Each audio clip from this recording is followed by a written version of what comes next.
Hey everybody, this is Phoenix Down, and welcome back to Let's Play Chrono Trigger. In the last episode, we cleared out the monsters of the sunken desert and allowed Robo to help Fiona restore the forest. And in today's episode, we're going to start things off by just tackling a few odds and ends here, pick up some items that aren't really that important, but I figured I'd demonstrate anyway. And I figured, we're heading towards the end of the game now, so there's no time like the present to take care of this.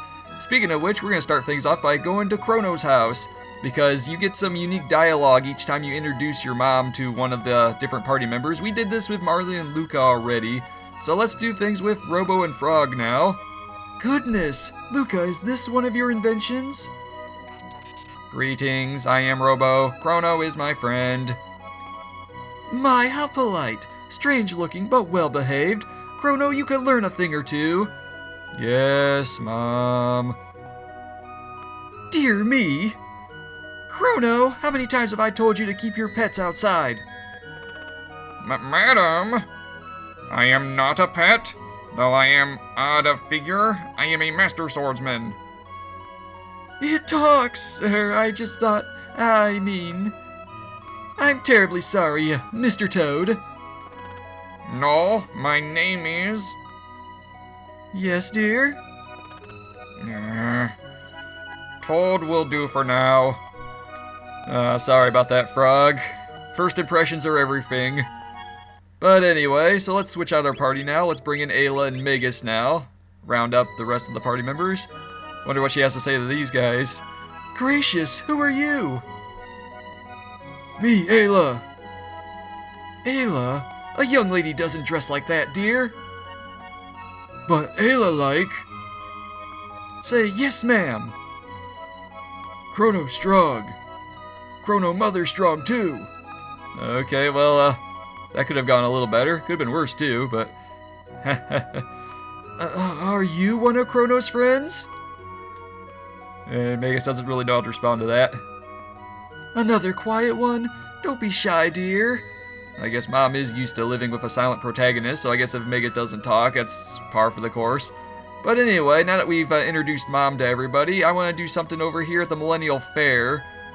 If you, one thing I did not know this until fairly recently, actually, is that, if you go to the 10 of Horror games over at Norstein Beckler's thing, and play the 10 and 40 point mini games with different party members at the head of the party, you get different Rosa Dolls and different clones of each character that way. I've done most of this off screen. The only one left to do is Magus, so I'm going to do that. And I figured, why not show this one on screen? I like Megas's poses for this. So yeah, once he's done doing his Kefka laugh, we'll just let his floating head and hands drift over there. Not like we're ever going to see anything like that again. So let's go with 40 points. And we got to mimic what the clone does. Left arm, right arm, the laugh and surprise. So hopefully I don't screw this up. I'm going to be a little quiet for this just to make sure I focus and hear the tones.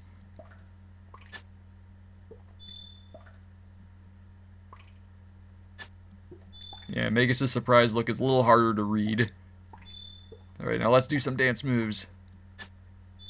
Oh yeah, show your bad self.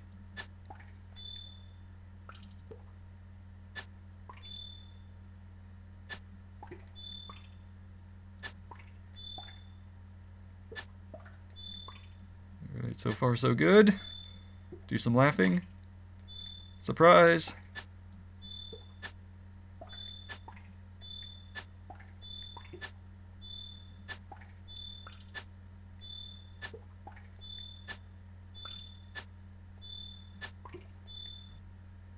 Alright, good. Whew. Just hold my breath there for a second there. I'm glad I had that stretch of surprises at the end. So now the clone will be at Megas' house. I don't know how these clones get to their destinations. I don't know how Norstein Beckler can do time travel, or how he would know where to take any of these things to anybody's places in the first place, but you just roll with it. So now what I'm going to do is I'm going to meet you guys at, well, I guess for now I can just head straight out there. I'm going to show you where all the clones and Rosa Dolls wound up at. So I'm going to head straight over to Luca's house for starters, since I can just walk right there for now without going anywhere else. Let's go to Luca's house. And if you go upstairs to Luca's room, we have the Rosa Doll over here. Now the Poyozo dolls for Chrono, Marley, and Luca will all play the same music, which is like basically Marley's theme, this sad little music box sounding track. If you go down to the kitchen, we got the Luca clone over here. You talk to it and it'll do different poses. So that's pretty cool. Oh, she's sleeping.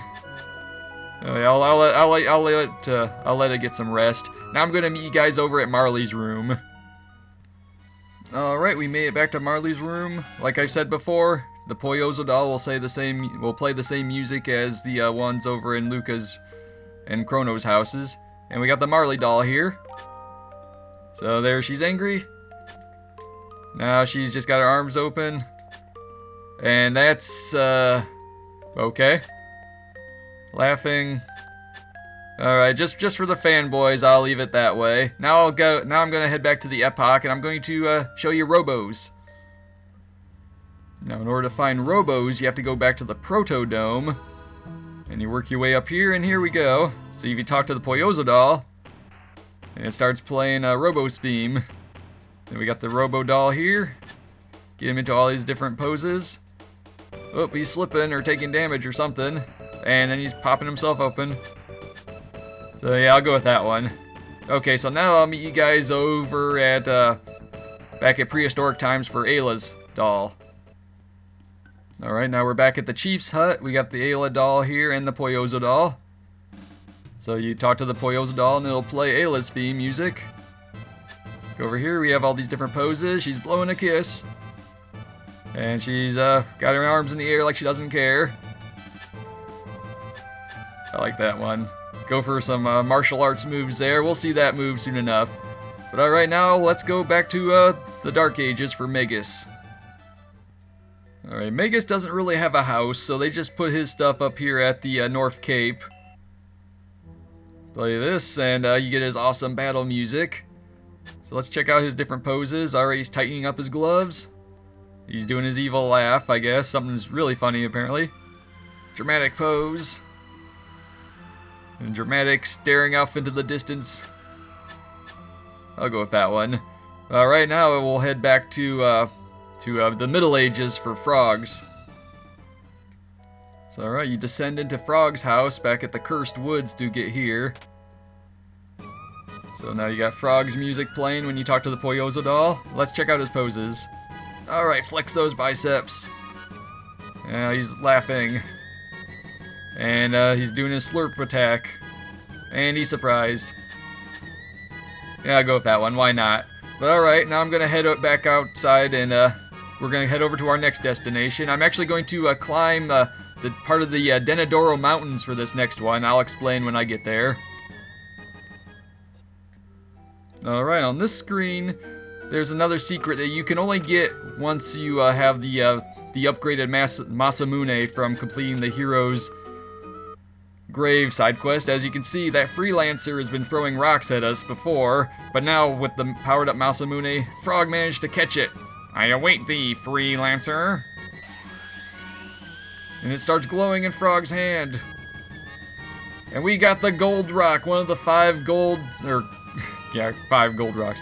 One of the 5 colored rocks that enable you to do triple techs without Chrono in the party. This one allows Frog and Marley and Robo to do, I believe it's the Grand Dream triple tech. A changed frog art I. But alright, now that we've got that, I'm going to meet you guys back at the end of time now. Unfortunately, he won't catch any more rocks, and you do take damage if you get hit, not that it really matters.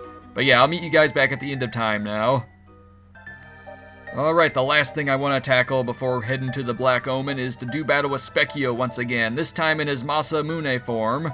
He's pretty powerful here. You can wait until after doing the Black Omen. He's going to stay in this form for quite a while. He has one more form after this, but he doesn't transform into that until your characters are at max level. And I'm afraid there's very little likelihood that I will ever demonstrate that in the LP. I apologize for that, but getting my characters up to level 99 is a lot of time, a lot of work, and I don't think it's just going to work out that way. But anyway, for this party, I brought Magus, Marley, and Luca around. You know, Magus doesn't have dark matter yet, so that's going to be a knock against us. It's a better idea to wait until after doing the Black Omen just to make sure your characters have all their techs mastered. But I think we'll be all right. So yes, we're looking for some practice. So Specchio, he has a pretty strict attack pattern here. I mean, there's a little bit of randomness to it. He'll open up the battle using the obstacle attack, which can inflict all party members with the chaos status if they're not protected, but I've got Prism Helms and the Gloom Helm equipped, so I'm in good shape there, but it does a lot of damage for my current area. Luca is going to do Flare, Magus is going to Dark Mist, and I'm going to have Marley do Haste. I'm going to haste herself first because she's the slowest, and she could use that. So yeah, doing a little bit over 1,000 damage per attack here. You know, Magus still has the Prism specs equipped, so that'll help his damage output. So I'll have Marley. Marley's there mostly for healing and for casting haste. That's about all she's going to do. Luca's there for flare until she runs out of MP. Then she'll probably be more on the defensive side, helping with restorative items, maybe even elixir or ether or something like that. But alright, let's do haste on Luca this time. I think I'm going to have Magus on his turn use a Lapis on the party. Do flare there. Do a Lapis here. Yeah, I don't mind using Lapises now. I mean, I've got so many of them, I'm never going to use them all. So I may as well put them to good use when I can. So not too bad, doing decent damage. A little bit of healing there. That'll help out. Here comes the Dark Bomb. Alright, Luca's got pretty decent magic defense though, so I'm not too worried about that. Haste on Magus to round up the whole party. And I'll have Marley focus on doing healing spells from here on out. I could have her do Ice 2, but then if I need some healing and her bar's not filled up, it'll work against me, so better to just keep her on standby. But yeah, not too bad. Luca's got enough MP for one more flare. Now here comes the Ice 2 spell. So yeah, Specchio will cycle through a whole bunch of the level 2 elemental spells for a while before breaking out into to using a instant death spell, actually. I'm gonna heal up Magus because he takes more damage than Luca does right now. His magic defense is the lowest out of the three because he doesn't have the Prism Helm equipped. But yeah, I'm more worried about status ailments and at the start of the battle because chaos can really screw this whole battle up. Alright, it's a Dark Bomb. I'm not too worried about that. Okay, do a Dark Mist here. I'm gonna have Luca do Fire 2, and Marley, I'm going to have you use, just a mid-ether should be fine. That'll give Luca a chance to do one more flare spell. If I'm lucky, I'll be able to defeat Specchio before he tries to use his instant death attack. Yeah, Fire 2 really didn't do much good at all. Okay, here comes Lightning 2. If I'm lucky, this might be the round I can finish him off on. So do a Dark Mist. And flare. Now heal up Luca with Cure Spell. So, alright, let's nuke him with the ultimate fire attack. Not bad, not bad. The battle's still going. We might not get lucky this time. I think Specchio's next turn he's going to do his instant death attack. Yep. There goes Marley. Okay, I'm gonna have Luca use a revive. Well, I guess it doesn't really matter. You don't get experience for this battle. Alright, sure, why not? Yeah, I'll revive Marley just for the healing purposes. And the battle is won. We were just a little too slow there. But that was most embarrassing. Guess it's reminiscent of fighting Masamune in Denadoro Mountains. But anyway, for defeating Specchio in this form, we get his graceful set. We got a magic tab, a speed tab, a power tab, and 10 elixirs. Not bad at all. Yeah, he is the master of war, though. I'll definitely tip my hat to him. So let's see what to do with my new tabs. I think I'm going to give one of these speed tabs to, well, I think I'll give it to Marley because she needs it the most out of all the party members, although she's not going to be in the Black Omen, so maybe it'd be better. I'm going to give it to Magus for now. I'll be getting some speed tabs in the very near future. And the power tab, magic tab, I'm going to save that for other characters. I'll worry about that later. But anyway, guys, I'm going to take this time to plan out my party, and then we will start the Black Omen. So I'll be right back. Alright, I changed up my party for the upcoming dungeon. I decided to go with Chrono, Magus, and Ayla for the Black Omen. It's the party I usually use in my casual playthroughs of the game. It just feels the most natural to me, so I figured I'd just go with them. So let's go over my setup. Crono basically is decked out with the best stuff available for him. He's got the Rainbow Sword, his most powerful weapon in the game. He's got the Prism Helm for the status protection and also the boost to his magic defense, which is really good in this dungeon.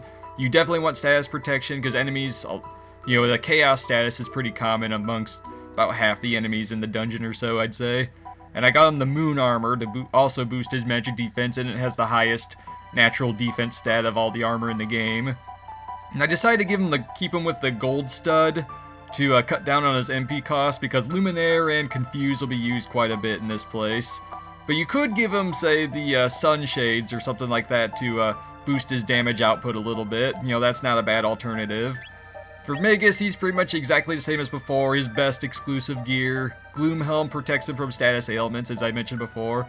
And he still has the Prism specs to boost his damage output. And Ayla, she's basically got the female equivalent of what Crono has. The Prism Helm, once again for status defense and magic defense boosting. As well as the Zodiac Cape, which is basically the girl version of the Moon Armor. And she also has the Charm Top, which is very good for the Black Omen because there are a lot of charmable items in this dungeon. Some really good stuff, and I want to make sure her charm success rate is as high as I can get it.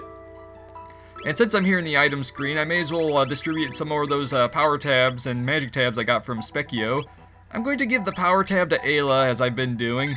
Boost her damage power. Alright, she's broken the 200 threshold. And the magic tab, I've been giving these to Robo, but I'm not going to be using him much for the rest of the game. So I think I'm going to give it to Crono just to boost the power of his Luminaire spell. It might be better to give it to Magus to boost his power, but right now he does more damage than Crono does, and Crono could use the help to catch back up. But alright, guys. I know I said I was going to start the Black Omen today, but after looking at what I've recorded so far, I feel like that's enough for a single episode. So next time on Let's Play Chrono Trigger, we are finally going to enter the Black Omen and confront Queen Zeal once and for all. So this has been Phoenix Down, and I will see you guys next time.